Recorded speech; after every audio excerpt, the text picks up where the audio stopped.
Hello friends, so this is the overall price chart as well as the current price structure of HWH stock or HWH International.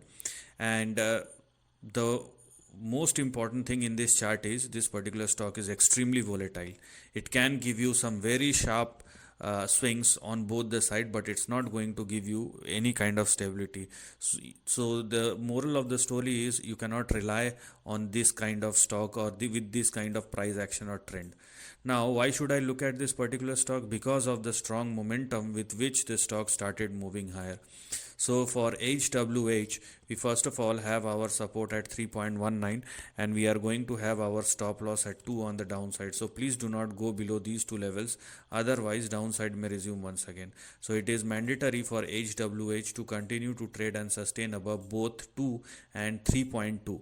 Okay, if you are looking for any further up move, and because the stock has already moved at or above 2 and 3.2, that's why it is mandatory for the stock to keep on trading and holding at or above both these levels.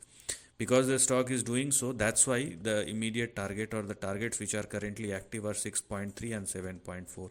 If you want to go any further, then that requires another breakout, because only after 7.4 you can go for the next up move or next tranche which will become active, which may push the stock even towards 13.5 and $16. So this is how you're going to approach this stock. Yes, we do have an opportunity, but you must know how to deal with this kind of volatile stock. So right now with this strong momentum, only this part is active, but the condition is the stock must continue to hold above 3.2, and only after 7.4 you can go any further on the upside. But please do not go below the support and the stop loss, otherwise if this particular stock suddenly turns volatile and if you don't know how to deal with the situation, you will be in a trap or big trap. So this is the end of the video. Thanks for watching.